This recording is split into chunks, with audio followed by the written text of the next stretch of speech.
So in this video I'm going to be showing you how you can go ahead and get started shooting a slow motion video with your GoPro number 8. So the first thing you want to actually do is to take your GoPro number 8 and set it to the correct setting that's going to let you do exactly that. So what you have to do here is press on this button right there, and as you press on here, what it's going to do is it's going to change between the different modes for it. So let's go ahead and change it for you. It's very simple to do actually. Just press on it once and it changes the different modes to it. Here is another one and it changes once again. And you have to keep changing it until it goes to the video one. Or of course you can do a swipe, just swipe your finger and it shows the different modes here. Let's do a swipe and then swipe here and press on it like that. And this is more sophisticated, and unfortunately you don't need to do it. All you have to actually do is just press right here and the shortcut comes right in here. Now once you are inside here, you have to go ahead and set this to the correct setting for this to actually work.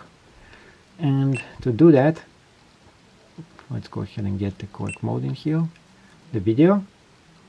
Once you're inside the videos, you have to press on cinematic, and over here you go all the way in where it says slow motion video, and right there you press on this button all the way on this side over here, and we can do a lot of adjustments inside here, and that is very important that you do every adjustment before you get started filming this thing.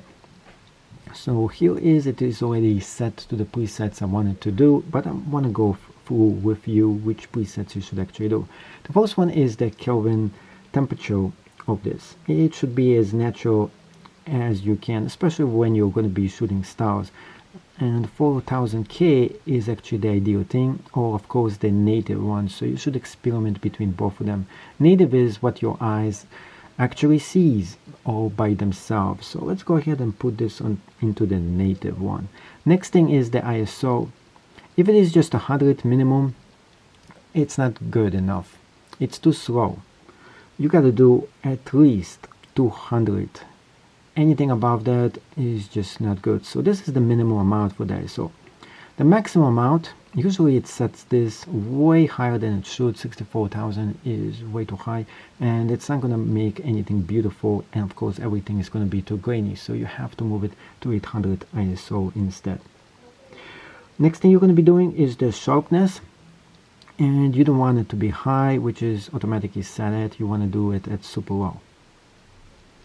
The wind, this doesn't actually matter because you're not really paying attention to the actual noise, but it is more about getting the battery not to turn on. So you put actually this thing off. Talking about battery, I will show you after that a few things that you have to do in order to conserve your battery as well. And what else here? There is not much here that you have to actually do. Audio, raw should be off. And then the shutter is going to be automatic, and after that the lens themselves cannot be changed in the auto mode. You have to actually do this all by yourself in order to change the mode. So if you don't like the slow motion setting over here, which is 2.7K at 120 per second, you have to just go to something else, such as here in the standard, and you can go ahead and change those modes around. But I don't want standard, I want the super wide angle. So go to activity instead. This will give you the whole star view, and that's what you actually want to actually get here. And inside of here, you press on the lens and you get the super view that looks really awesome. Super view right here. You can see the magazine, how the super view actually looks like. And that is the only setting that you can actually do it here. And it only happens outside of the preset settings. Next thing what you're going to be doing is going to low light, make sure it is set for that one.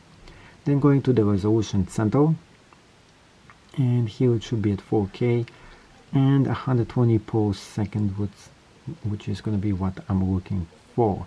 So 2.7 at 120 per second here. And that's also going to give us the wide angle that we have been looking for right now. And here is the super view that I actually want. So I got the super view to work. Unfortunately, this didn't like the 120K and it changed it to actually 60.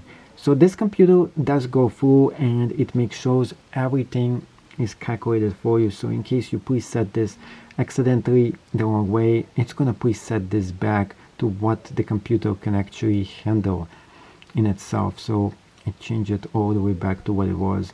Let's go back to the activity here and change it back to the super wide angle and go it out. And here we go. Now we got the super wide angle at 60 frames per second, and we can attempt to see if this will work for us as a good preset for a slow motion video or cinematography or time lapse right now. Of course, we can go to time lapse and do something very similar as well, using very similar presets for it too. Lastly, what you want to actually do is make sure the memory is not going to buffer and run into issues as you're going to be doing it. So go into preference themselves, go into connections, turn off wireless connections off. Also go into voice controls and make sure voice control is off as well. And if you have a memory bank, make sure you actually go ahead and feed this directly to the memory bank, so you never run out of juice as you're going ahead and filming your nightscape videos.